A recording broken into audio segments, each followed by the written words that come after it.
अस्सलामुअलैकुम। थोड़ा पढ़ लो मैं खुश आमदीद। ENG 522 का लेसन नंबर 13 स्टार्ट करने जा रहे हैं हम। Psycholinguistics, socio linguistics and educational aspects. अच्छा जी, सबसे पहले इस सब को छोड़ दें। यहाँ पे आ जाइए टॉपिक नंबर 65 पे, language transfer and cross linguistic influence CLI। Language transfer क्या होता है जी? आप जैसे कि हम हैं, हमारी नेटिव क्या है? लैंग्वेज उर्दू है। हमारी सेकंड लैंग्वेज क्या है? हमारी इंग्लिश है। हम कभी इंग्लिश के जुमलों में अपनी उर्दू ले आते हैं, कभी हम उर्दू के अपने जुमलों में इंग्लिश ले आते हैं। तो ये हम क्या करते हैं? हम ट्रांसफ़र करते हैं। और क्रॉस लिंग्विस्टिक इन्फ्लुएंस क्या होता है कि आपकी एक लैंग्वेज आपकी दूसरी लैंग्वेज पे इन्फ्लुएंस कर रही है, आपकी एक या आपकी दोनों लैंग्वेजेस एक दूसरे पे इन्फ्लुएंस कर रही हैं, वो चाहे जिस मर्ज़ी वे में हो जाए। अब ये देखें, अगर आपकी सेकंड लैंग्वेज आपकी फ़र्स्ट लैंग्वेज में इंटरफेयर कर रही है और आप अपनी फ़र्स्ट लैंग्वेज नहीं सही तरह बोल पा रहे, तो इसे इंटरफेरेंस बोलेंगे कि भाई आप रुकावट पैदा करिए आपको वो सीखने में। पर एट द सेम टाइम अगर आपकी उर्दू आपकी इंग्लिश को सीखने में आपकी मदद कर रही है, तो जी इसको आप पॉजिटिव ट्रांसफ़र कहेंगे, पॉजिटिव वे में ले आएंगे। तो ये जी इस तरह के फिर होते रहते हैं जी। MCQs आपने देख लेना है। लैंग्वेज ट्रांसफ़र को एल्वल इंटरफेरेंस भी कहते हैं, इसको लिंग्विस्टिक इंटरफेरेंस भी कहते हैं, इसको क्रॉस लिंग्विस्टिक इन्फ्लुएंस भी कहते हैं। इस तरह के इस पे अल्फाज पाए जाते हैं। मतलब एट द सेम टाइम वो आपकी मदद भी कर रहा है जो ये आप ट्रांसफ़र कर रहे हैं, पर वो आपको रुकावट भी पैदा कर सकता है। बहरहाल आपने इसका एक मेन कॉन्सेप्ट याद रखना है कि जो आप अपने दोनों लैंग्वेजेस का मिक्सअप करते रहते हैं, इसको जी ट्रांसफ़र कहते हैं। इसको जी क्रॉस लिंग्विस्टिक इन्फ्लुएंस का ये जो एब्रीवेटेड फॉर्म है ये आपको पता होनी चाहिए as an MCQ। Types of linguistic transfer पे आ जाए जी। इंटर लैंग्वेज ट्रांसफ़र, लेक्सिकल और मॉर्फोलॉजिकल। इसमें क्या होता है, आप अपनी जो है लैंग्वेजेस जो आपको आती हैं उनके दरमियान ट्रांसफ़र करते हैं। किसका? लेक्सिकल का और मॉर्फोलॉजिकल का। सिंपल। इसका ये जो अंदर उन्होंने एक एक लाइन का दिया हुआ है ना, ये बस आपने एक बार पढ़ना है, इतनी गहराई में जाने की ज़रूरत नहीं है इसके, ठीक है? जितना मैं बता रही हूँ उतना कर लें। क्रॉस लिंग्विस्टिक इन्फ्लुएंस क्या होता है जी? आपको जितनी भी लैंग्वेजेस आती हैं, जितनी भी आपकी लैंग्वेजेस आपको आती हैं, वो चाहे 4 लैंग्वेजेस आती हैं, 5 लैंग्वेज आती हैं, आप वो लैंग्वेजेस एक दूसरे पे इन्फ्लुएंस करती हैं। आप कहीं ना कहीं मिक्सअप करते हैं, आप कहीं ना कहीं कोई लैंग्वेज को इस्तेमाल करते हैं किसी दूसरी लैंग्वेज को सीखने के मामले में, आप कहीं ना कहीं ट्रांसफ़र करते हैं। बस क्रॉस लिंग्विस्टिक इन्फ्लुएंस यही होता है। Transfer in second language acquisition, SLA।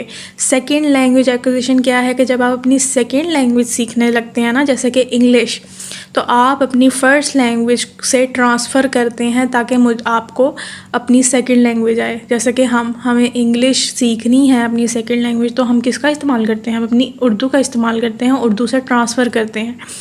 अब इन्होंने ना यहाँ पे कॉन्सेप्ट को इतना मिक्सअप कर दिया है, इतना कोई बदल दिया है ना कि मैं अब क्या बोलूँ। ट्रांसफ़र सीधा ये होता है कि जो हम अक्सर ही ये अपने जुमलों में इंग्लिश के अल्फाज नहीं बोलते या अपने इंग्लिश के जुमलों में अपने उर्दू के नहीं ले आते, ये होता है ट्रांसफ़र। तो इन्होंने अब यहाँ पे जी सीखना भी कर दिया है कि जी सीख भी सकते हैं इसके ज़रिए।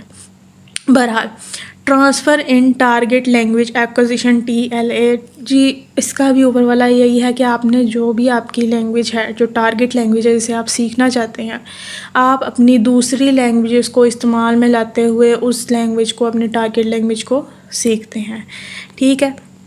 वाई डज ट्रांसफ़र अकर? ये ट्रांसफ़र जो होता है लैंग्वेजेस का या जो आप करते हैं, ये क्यों अकर होता है? तो उनका कहना है जब आप कोई चीज़ सीखने लगते हैं ना, तो तब आप उसे बहुत बेहतर तरीके से सीख पाते हैं जबकि आपको उसके पहले से क्या कहने पैटर्न पता हो। कि जैसे कि अगर आपको अपनी नेटिव लैंग्वेज पता है, तो कोई भी लैंग्वेज आप सीखने बैठेंगे तो अगर वो रिलेट करती हुई आपकी लैंग्वेज से, तो आप उसे ज़्यादा जल्दी सीखेंगे। अब हमें इंग्लिश में नज़र आता है कि वर्ब है, नाउन है, वही सेम चीज़ हमारी उर्दू में भी पाई जाती है, ठीक है? तो इस वाले से फिर हम ज़्यादा अच्छी तरह से सीख पाते हैं। तो यही उनका कहना है, learning is facilitated if the learner is able to relate a new item और task to existing previous knowledge, आपके दिमाग में एक उस चीज़ की प्रीवियस नॉलेज, एक ब्लूप्रिंट्स मौजूद हैं उसके कि अच्छा ये चीज़ ऐसे होती है, आप उसी चीज़ को उसी की कोई नई किस्म सीखने बैठेंगे तो आप यकीनन आप रिलेट करेंगे अपनी पहले से दिमाग में मौजूद नॉलेज से। तो यही उनका कहना है, इसलिए फिर ट्रांसफ़र होता ही होता है। Factors that determine CLI, following are the factors that trigger one language to be activated over another when it comes to learning of foreign languages।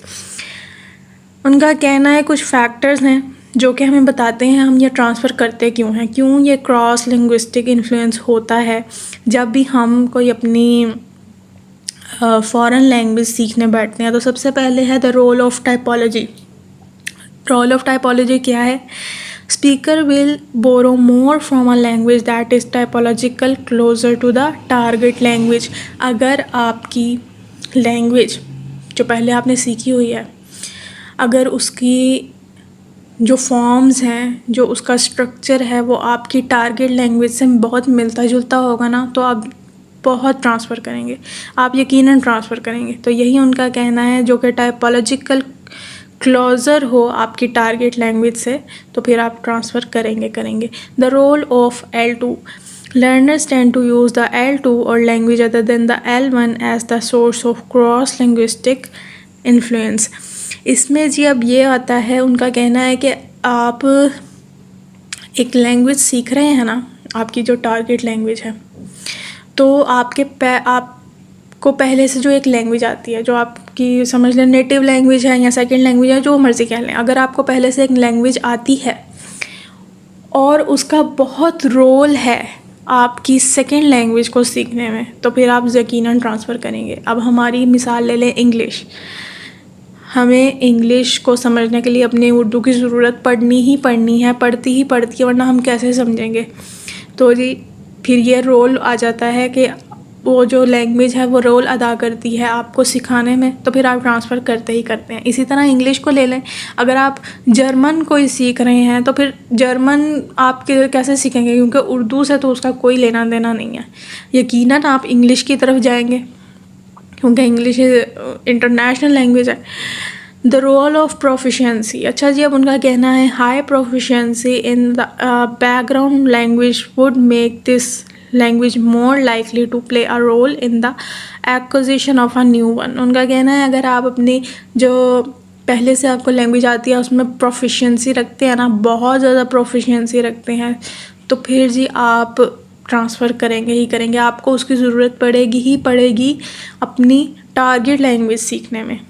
ठीक है, टॉपिक नंबर 66 पे आ जाए जी, language attrition and language loss. जी language attrition क्या होता है कि किसी भी लैंग्वेज के नेटिव स्पीकर्स ख़त्म हो जाना, मतलब वो लैंग्वेज ख़त्म हो जाना, उस लैंग्वेज का नापैद हो जाना, उसे जी लैंग्वेज एट्रिशन कहते हैं। Language attrition is the process of losing a native और फर्स्ट लैंग्वेज।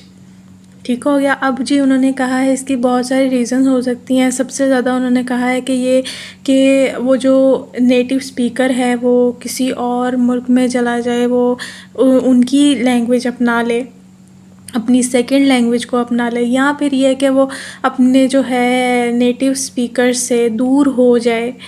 ये सारी वजूहात होती हैं किसी भी लैंग्वेज के नापैद होने की। यही होता है ना, किसी मुल्क में जाके हम उस लैंग्वेज को अपना लेते हैं बजाय कि अपनी लैंग्वेज को बरकरार रखने के, या फिर अपने ही मुल्क में रहते हुए हम अपनी लैंग्वेज को छोड़ देते हैं और अपनी सेकंड लैंग्वेज को अपना लेते हैं अपनी रोज़मर्रा की रूटीन में। तो ये जी इस वजह से फिर क्या होता है, हमारी जो नेटिव लैंग्वेज होती है, फर्स्ट लैंग्वेज होती है, वो मरती जाती है आहिस्ता आहिस्ता, वो रिप्लेस होती जाती है, और इस तरह नेटिव स्पीकर्स जो हैं वो भी ख़त्म होते जाते हैं। टाइप्स ऑफ लैंग्वेज एट्रिशन कौन कौन सी टाइप्स होती हैं? लेक्सिकल एट्रिशन होती है, ग्रामेटिकल एट्रिशन होती है एंड फोनोलॉजिकल एट्रिशन होती है।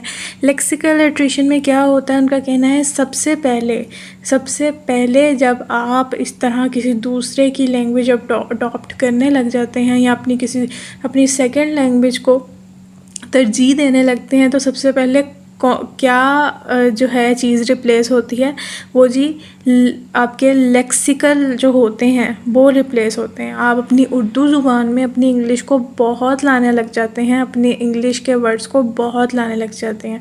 ये जिनका कहना है, ये first linguistic system to be affected by first language attrition in the lexicon. ठीक हो गया। फिर जी ग्रामेटिकल एट्रिशन, फिर क्या होता है, आप आहिस्ता आहिस्ता करते अपने जो है उर्दू के अल्फाज में या उर्दू के सेंटेंसेस में अपनी इंग्लिश के ग्रामर लेके आने लग जाते हैं। मतलब आप इंग्लिश की ग्रामर के लिहाज से बोलने लग जाते हैं।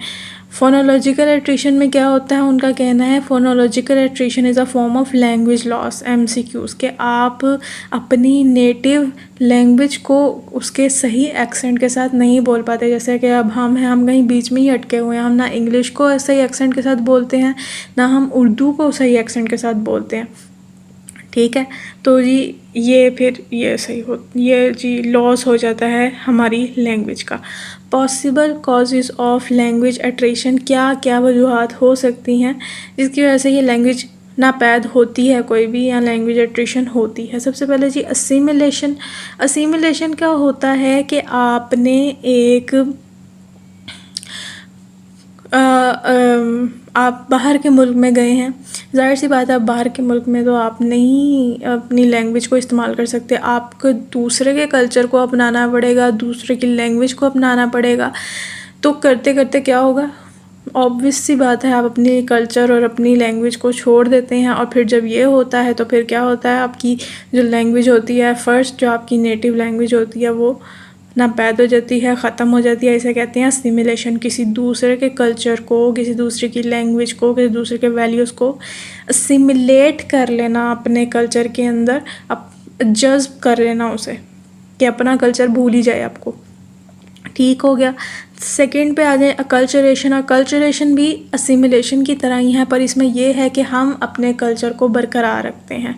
हम अपने कल्चर को, हम अपने वैल्यूज़ को, हम अपनी लैंग्वेज को बरकरार रखते हैं, पर यह है कि उस तरीके से नहीं रखते जिस तरह के रखना चाहिए। जैसे कि अब यहाँ पे हम बहुत ज़्यादा वेस्टर्न चीज़ों की तरफ जाते जा रहे हैं, वेस्टर्न कल्चर्स को अपनाते जा रहे हैं। ठीक है, हमारा अपना नो डाउट है कल्चर, हमारा इधर मौजूद है, बट वैसा नहीं है जैसा होना चाहिए। ठीक है, तो ये होता है अकल्चरेशन। सेकंड पे आ जाइए सोशल डिस्टेंस। सोशल डिस्टेंस से क्या मुराद है, आप जब देखते हैं कि किसी की ऐसा कल्चर है या कोई ऐसी लैंग्वेज बोलता है जिसकी वजह से उसको बहुत ज़्यादा हाई स्टेटस हासिल है, तो आप क्या करते हैं, आप उसकी तरह बनने की कोशिश करते हैं कि मैं ये लैंग्वेज को अपना लूँगा तो मेरा सोशल स्टेटस बढ़ जाएगा, मेरी एथनिक आइडेंटिटी बेहतर हो जाएगी। इस तरह के सारे जो होते हैं वो सोशल डिस्टेंस में आते हैं कि आप ये देखते हैं कि उस बंदे में और मुझ में ये सोशल डिस्टेंस है, तो आप उसकी तरह बनने की कोशिश करते हैं। आप क्या करते हैं, आप अपने कल्चर को, अपनी लैंग्वेज को, अपने वैल्यूज़ को ठुड्डा मारते हैं और आप उसकी जो है तौर तरीक़ों को अपना लेते हैं उसके जैसे स्टेटस पाने के लिए। तो इस वजह से भी फिर क्या होता है, ऑब्वियस सी बात है आपके लैंग्वेज लॉस होती है। 4 पे आ जाए जी लिंग्विस्टिक एंड कल्चरल हेगेमनी। ये क्या होता है, लिंग्विस्टिक हेगेमनी से मुराद है कि लैंग्वेज की हुकूमत, लैंग्वेज का कब्ज़ा। ये जो जितने डोमिनेंट पीपल हैं या डोमिनेंट अक़वाम हैं या डोमिनेंट मुल्क हैं, इन्होंने क्या किया हुआ है, इन्होंने यही कहा हुआ है ना कि हमारी ये लैंग्वेज है, इसको सीखना है सीखो, नहीं सीखना योर लॉस, पर ये चलेगी, यही चलेगी, इसको सीखना पड़ेगा। हमसे बात करनी है तो इसे सीखना पड़ेगा, हमसे राब्ते रखने हैं तो इसे सीखना पड़ेगा। वो ये नहीं कहते कि हम आपकी लैंग्वेज सीख लेते हैं, ना ना ना ना, वो कहते हैं हम बॉस हैं, हमारी लैंग्वेज सीखो। तो ये क्या हुई, ये लिंग्विस्टिक हेगेमनी हुई कि पूरे जहान में उन्होंने ये कह दिया कि इंग्लिश इज़ इंटरनेशनल लैंग्वेज, उसे लिंगुआ फ्रैंका बना दिया है। और ये कह दिया है ब्रिटिश और अमेरिका वालों ने कि जी हमारी जो लैंग्वेज है ये स्टैंडर्ड लैंग्वेज है, इसके अलावा हम आपकी लैंग्वेज को कुछ नहीं समझते, हम आपकी लैंग्वेज को कबाड़ समझते हैं। इवन दो पाकिस्तानी लैंग्वेज पर, जो पाकिस्तानी इंग्लिश लैंग्वेज है उसका एक अपना एक्सेंट है, इंडियन एक्सेंट अलग होता है, दूसरी जो इंग्लिशेस हैं वो अलग है। वो कहते हैं नहीं, आपकी इंग्लिश आप रखें, हमारे जो स्टैंडर्डाइज्ड इंग्लिश है वो ये दो ही हैं, हम इन दोनों को ही जानते हैं, हमने इन दोनों को ही मानना है। इसे सीखना है सीखो, नहीं सीखना हमारी यूनिवर्सिटीज़ में आपकी कोई जगह नहीं है। तो जी ये क्या हुई, ये लिंग्विस्टिक हैगमनी के कब्ज़ा करवा दिया है। यहाँ पे उन्होंने कहा है schools have been the principal instruments in promoting consensus regarding the alleged superiority of standardize language के स्कूल जो हैं बहुत अहम किरदार अदा कर रहे हैं ये हमें सिखाने में कि जी कौन सी लैंग्वेज स्टैंडर्डाइज है कौन सी नहीं। सारी सी बात है, हमारे एजुकेशनल सिस्टम में कौन सी चलती है, अमेरिकन स्टैंडर्डाइज इंग्लिश हमें सिखाई जाती है, ठीक है। इसी तरह फिर कल्चरल हेगेमनी भी है, वो कहते हैं हमारा कल्चर हमारा ही है, इसको सीखना है, इसमें इधर आपने इमिग्रेंट किया है, यहाँ पे हिजरत करके आए हैं, आपको हमारे कल्चर को अपनाना पड़ेगा बस, ठीक है। ये होता है जी, it is the dominance of one social group over another. और इसका मतलब ये भी होता है कि एक अगर समझ लें कि एक कंट्री है उसमें बहुत सारे कल्चर्स हैं ना, बहुत सारे एथनिक ग्रुप्स मौजूद हैं, तो उनका कहना है कि जो इस तरह डोमिनेट होगा ना ग्रुप, जाहिर सी बात है फिर वो सब पे हुकूमत करेगा और दूसरे ग्रुप्स को उनकी बात माननी पड़ेगी और उसके कल्चर को अपनाना पड़ेगा। तो यही है फिर चीज़ें। वर्ल्ड सिस्टम थ्योरी जी, अब world system theory model and neo Marxist divides the world into 3 parts. इसने जी वर्ड्स को 3 पार्ट्स में डिवाइड कर दिया, एक है कोर, एक है सेमीफेरी और एक है पेरीफेरी। स्टैंडर्ड वैरायटी, जो लैंग्वेज की स्टैंडर्ड वैरायटी है ना, वो जी कोर उसने बोल दिया उसे। इसके अलावा जो एथनिक ग्रुप्स उनकी जो हैं लैंग्वेज उसे उसने सेमीफेरी बोल दिया, जबकि माइनॉरिटीज़ को लैंग्वेज को उसने पेरीफेरी बोल दिया। यह बस आपने एक MCQ के तौर पर देखना है, कोई इतनी गहराई में जाने की इसकी ज़रूरत नहीं है। सोशियोबायोलॉजी, रिप्रोडक्टिव फिटनेस, ये क्या है? According to sociobiology when one loses its reproductive fitness it ultimately dies out. उसका कहना है कि जब एक लैंग्वेज किसी को आप सिखा नहीं ना सकते उस लैंग्वेज, या कोई चीज़ आप उस लैंग्वेज में बयान नहीं कर सकते, आपके पास अल्फाज ही नहीं है उस लैंग्वेज में, तो समझें वो क्या है, वो लैंग्वेज रिप्रोडक्टिव फिटनेस के हवाले से ख़त्म है। जब उसके पास ऐसा सिस्टम ही नहीं है जिससे वो नए वर्ड बनाए, जिससे वो कोई चीज़ बयान कर सके, उसके पास वो अल्फाज ही नहीं है उस लैंग्वेज के पास, वो लैंग्वेज ख़त्म कर चुकी है वैसे अल्फाज, तो फिर क्या है, वो खुद ब खुद ही मर जाती है, लैंग्वेज ख़त्म हो जाती है, नापैद हो जाती है। यहाँ पे MCQ है, during the study old people speaking Pahari told that they did not have many words to address nature and happening. तो जब ऐसे सिचुएशन हो तो क्या होगा, आपकी जी लैंग्वेज डाई कर जाएगी। Consequences of loss of our native language, क्या कॉन्सिक्वेंसेस हो सकते हैं कि अगर आप अपनी नेटिव लैंग्वेज को ख़त्म कर दें या लॉस हो जाए वो। सबसे पहले जी आपका कल्चर क्या होगा, वो कोलैप्स होगा। ऑब्वियसली जो हमारा लैंग्वेज से ज़्यादा कल्चर हमारा पता लगता है, तो आपकी लैंग्वेज ही ख़त्म हो गई है तो कल्चर आपका समझ लें कोलैप्स है। सेकंड पे आ जाएंगे पहाड़ी, द पहाड़ी लैंग्वेज एज मोरिबंड लैंग्वेज। ये जी MCQ है कि जी Krauss defined language as moribund language if children are not speaking them now.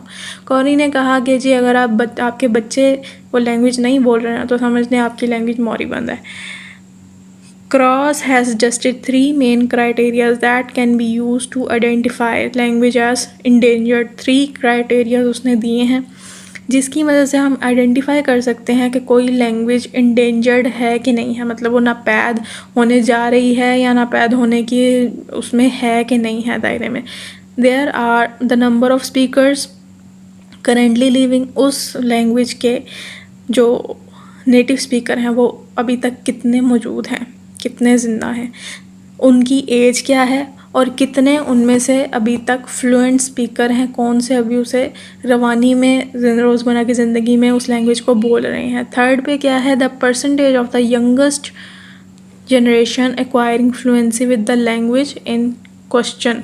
वो जो लैंग्वेज है कितने यंग जनरेशन, कितने नौजवान उसे सीखने की कोशिश कर रहे हैं या फ्लुएंट हैं उसमें, ये पता लगाना है। लैंग्वेज डेथ जी जाहिर सी बात है आपके जो है जब आप इस तरह असिमिलेट करते हैं, अकल्चरेट करते हैं, तो फिर क्या होता है, लैंग्वेज डेथ होती है। आपका ये कॉन्सिक्वेंसेस है आपका छोड़ने का। यहाँ पे जी ये सारे ये अब MCQs हैं, हमने खुद पढ़ने हैं। 4 है blockage for privilege due to loss of linguistic identity. या यहाँ पे ना थोड़ा सा उनसे मिसप्रिंट हो गया, यहाँ पे आना था blockage for privilege due to linguistic identity. कि जी कुछ ऐसे ममालिक हैं जहाँ पे वो क्या होता है, उनकी ऐसी लैंग्वेज होती है जिसकी वजह से उन्हें उनका जो मुल्क है वो प्रिविलेज नहीं देता, उनको वैसे सहूलियात नहीं देता, क्योंकि उनकी पहचान वो लैंग्वेज होती है, उनका कल्चर वैसा होता है, तो उस लोगों को वैसा समझते हैं, तो फिर उनको वैसे ना प्रिविलेज नहीं दिए जाते। तो फिर जी क्या होता है, वो मजबूर हो जाते हैं उनका कल्चर, दूसरों का कल्चर अपनाने पे या अपनी लैंग्वेज बदलने पे या अपनी लिंग्विस्टिक आइडेंटिटी बदलने पे वो मजबूर हो जाते हैं लोग। ठीक है, तो इस वजह से फिर क्या होता है, लैंग्वेज लॉस होती है। ठीक हो गया। टॉपिक नंबर 67 पे आ जाए जी, सोशो लिंग्विस्टिक एस्पेक्ट्स। अच्छा जी, अब लैंग्वेज के हवाले से या जी जो भी हम लैंग्वेज का ही है ना हमारा सब्जेक्ट, इसके हवाले से सोशो लिंग्विस्टिक के ये कुछ एस्पेक्ट्स हैं। सबसे पहले जी मल्टीलिंगुअलिज्म एंड L3 पे आ जाएं। मल्टीलिंगुअलिज्म क्या होता है, जब आप 2 या 2 से ज़्यादा ज़ुबानें बोलते हैं या आपको वो ज़ुबानें आती हैं, आप जानते हैं उन ज़ुबानों को, तो फिर वो क्या होता है, मल्टीलिंगुअलिज्म होता है। बाइलिंगुअलिज्म 2 ज़ुबानें जब आप बोलते हैं, मल्टीलिंगुअलिज्म 2 से ज़ायद ज़ुबानें आप जब बोलते हैं। ठीक है, आपने बस इसमें ये MCQs याद रखना है कि जी मल्टीलिंगुअलिज्म ना 2 किस्म का होता है, एक माइक्रो लेवल होता है और एक मैक्रो लेवल होता है। माइक्रो लेवल इंडिविजुअल मल्टीलिंगुअलिज्म होता है और मैक्रो लेवल सोसाइटल मल्टीलिंगुअलिज्म होता है। इंडिविजुअल मल्टीलिंगुअलिज्म क्या है कि जी एक इंसान कितनी ज़ुबानें बोलता है, और सोसाइटल मल्टीलिंगुअलिज्म एक सोसाइटी में कितने लोग कितने मल्टीलिंगुअलिज्म हैं। ठीक है, multilingualism on the macro level. अच्छा जी, ये अब MCQs है, ये आपने खुद पढ़ना है। ये देख लें जी, another problem with multilingualism is one of measurement. Multilingualism का प्रॉब्लम ये है कि हम इसे मेजर कैसे करें, एक जगह पे कितने लोग मल्टीलिंगुअल हैं हम ये कैसे जानें, और प्लस वो कितने के अपनी सारी ज़ुबानों में प्रोफिशिएंट हैं हम ये कैसे मेजर करें। तो जी इसका मसला है मेजरमेंट का। रीज़न फॉर मल्टीलिंगुअलिज्म क्या क्या रीज़न हो सकती हैं जी, हमें सब पता है कि इंटरनेशनल जब हमने ट्रेड करनी है या हमने किसी अगर अपने मिसाल के तौर पर रिलीजन भी, अगर हमारा रिलीजन में अरबिक लैंग्वेज है तो फिर क्या है, हमें उसे सीखना है, हमें उसे समझना है, तो उसके लिए हमें अरबिक लैंग्वेज सीखनी पड़ेगी। इसके अलावा और क्या रीज़न है, आपने किसी मुल्क में स्टडी करने जाना है तो ऑब्वियस सी बात है आपको उसकी मुल्क की लैंग्वेज समझनी पड़ेगी, सीखनी पड़ेगी। आपने किसी का कल्चर जानना है तो आपको कल्चर उसको समझने के लिए उसकी लैंग्वेज को समझना पड़ेगा। ये बहुत सारी रीज़न होती हैं मल्टीलिंगुअल होने की। लैंग्वेज शिफ्ट क्या होता है कि जब आप अपनी लैंग्वेज को छोड़ के किसी दूसरे की लैंग्वेज अपना लेते हैं, आपका कल्चर इस तरह का, आपकी सोसाइटी में ये होता है कि आप अपनी लैंग्वेज छोड़ के दूसरे लैंग्वेज अपनाने लग जाते हैं, तो क्या होता है, लैंग्वेज शिफ्ट करती है, लैंग्वेज में शिफ्ट आता है। लैंग्वेज आइडेंटिटी क्या होती है, जैसे आपकी एक कल्चरल आइडेंटिटी होती है वैसे ही आपकी लैंग्वेज आइडेंटिटी होती है। यहाँ पे जी उनका MCQs है, how you talk, dress, behave is an important way of displaying who you are, indicates your social identity। फिर जी उनका कहना है speaking is an identity and it differs from person to person because each has slang and talk different। speaking की भी एक अपनी identity होती है, लैंग्वेज की एक अपनी आइडेंटिटी होती है और ये एक दूसरे से मुख्तलिफ होती है। क्यों? क्योंकि हर एक का लहजा, हर एक की जो है बातचीत एक दूसरे से मुख्तलिफ होती है, तो उसकी क्या हुई, लैंग्वेज आइडेंटिटी एक दूसरे से अलग हुई। ठीक है, यहाँ पे जी MCQs है, ये जी पता नहीं कौन था, इसने ये बोला कि लैंग्वेज और आइडेंटिटी को एक दूसरे से जुदा नहीं कर सकते आप, ये इनसेपरेबल नहीं है। आपकी आइडेंटिटी में लैंग्वेज शामिल है कि आप लैंग्वेज कैसे बोलते हैं। जब हम किसी को याद करते हैं तो सबसे ज़्यादा उसका क्या नुमायाँ होता है उसकी आइडेंटिटी में, कपड़े जूतों के अलावा तो उसका सबसे ज़्यादा नुमाया यही होता है ना, वो बात कैसे करता है, उसकी सोच क्या है, उसका लहजा कैसा है, यही होता है ना। तो और जब हम लैंग्वेज को देखते हैं, किसी की लैंग्वेज को, तो फिर हम उसकी आइडेंटिटी भी इवेंचुअली उसकी लैंग्वेज से इन्फर करने की कोशिश करते हैं कि अच्छा ये ज़रा पेंडू किस्म के टाइप बोल रहा है तो यकीनन उसका बैकग्राउंड ऐसा होगा, इसकी आइडेंटिटी ऐसी होगी। तो जी ये होता है system. Variation and variability. Human behaviour is characterised by variation. उनका कहना है हर एक इंसान का बिहेवियर एक दूसरे से मुख्तलिफ होता है, क्योंकि उनके हालात अलग होते हैं, उनके माहौल अलग होते हैं, उनके अपने माहौल के मुताबिक एक्शंस अलग होते हैं। तो ये बिहेवियर जो है एक दूसरे से अलग होता है और इसी चीज़ को वेरिएशन कहते हैं। सेम थिंग लैंग्वेज में भी आ जाए, लैंग्वेज भी एक दूसरे से अलग होती है, हर किसी की लैंग्वेज अलग होती है एक दूसरे से, उसका माहौल अलग होता है और यही चीज़ लैंग्वेज वेरिएशन कहलाती है। एक यहाँ पे जो हम पहले भी एक कॉन्सेप्ट पढ़ चुके हैं कि एक ही कल्चर में एक लैंग्वेज को हम कितने के डिफरेंट सिचुएशन में यूज़ करते हैं। किसी से बड़े से बात करते हुए हमारी लैंग्वेज अलग होती है, किसी बिज़नेस जो है सेटिंग में हमारी लहजा अलग होगा, बॉस से बात करते हुए अलग होगा, किसी यारों दोस्तों में बात करते हुए अलग होगा। तो ये जो सारी चीज़ें होती हैं ये क्या होती है, लिंग्विस्टिक वेरिएशन कहलाती है। इंग्लिश एज आ लिंगुआ फ्रैंका, ये जी सारे MCQs हैं, कोई समझाने वाला नहीं है, ये आपने खुद पढ़ना है। टॉपिक नंबर 68 पे आ जाइए, एजुकेशनल एस्पेक्ट। अच्छा जी, अब जब हम किसी दूसरी लैंग्वेज सीखते हैं, सेकंड लैंग्वेज सीखते हैं, तो उसमें एजुकेशनल एस्पेक्ट क्या है, वोकैबुलरी एजुकेशन एक्विजिशन आता है, उसमें task based language teaching TBLT आता है, टीचर एजुकेशन आता है। वोकैबुलरी एजुकेशन में एक्विजिशन में क्या है कि जी उनका कहना है जब भी आप अगर चाहते हैं ना किसी फ़ॉरेन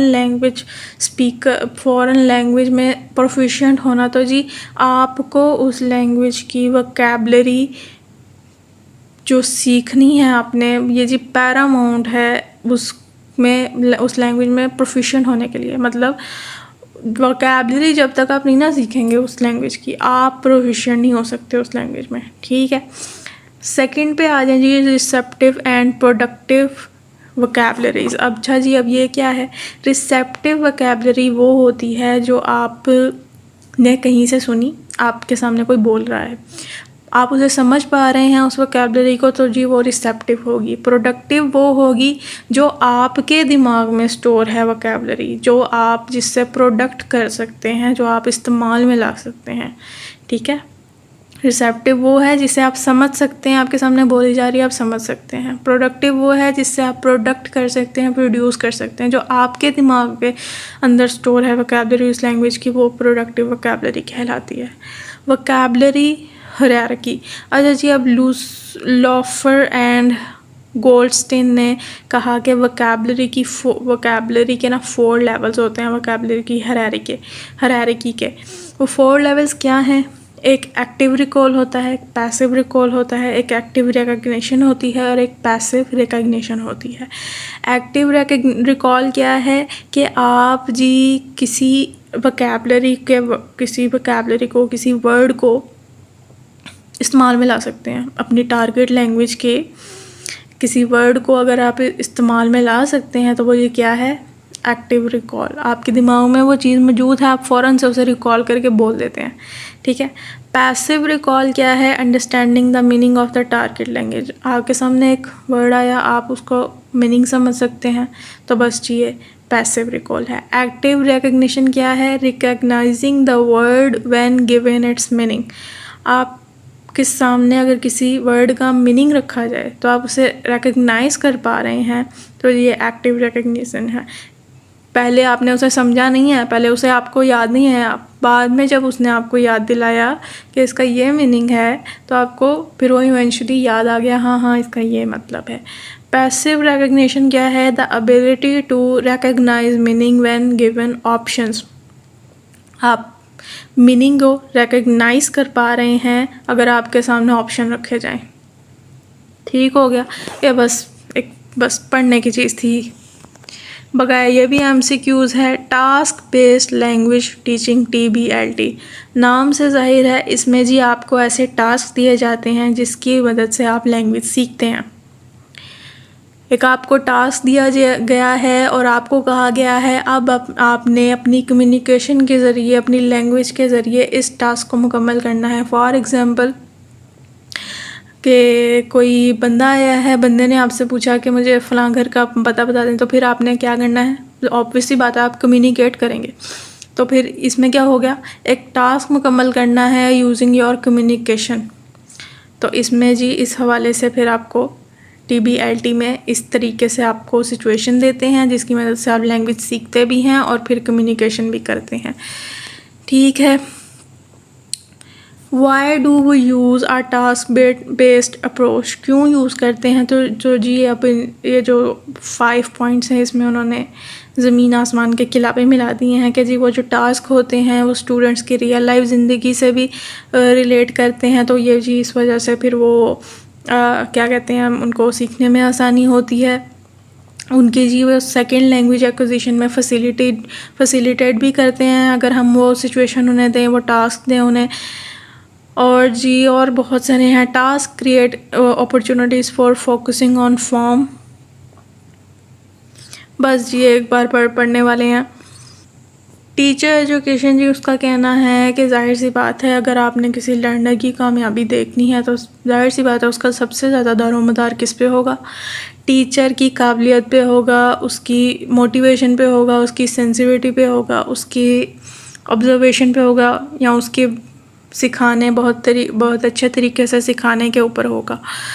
ये जी MCQs है।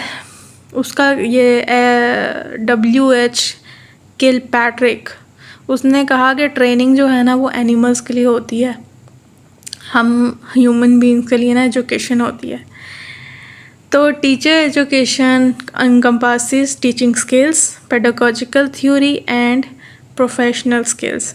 टीचर की एजुकेशन में ये 3 चीज़ें होनी चाहिए, होती हैं, व्हाटएवर।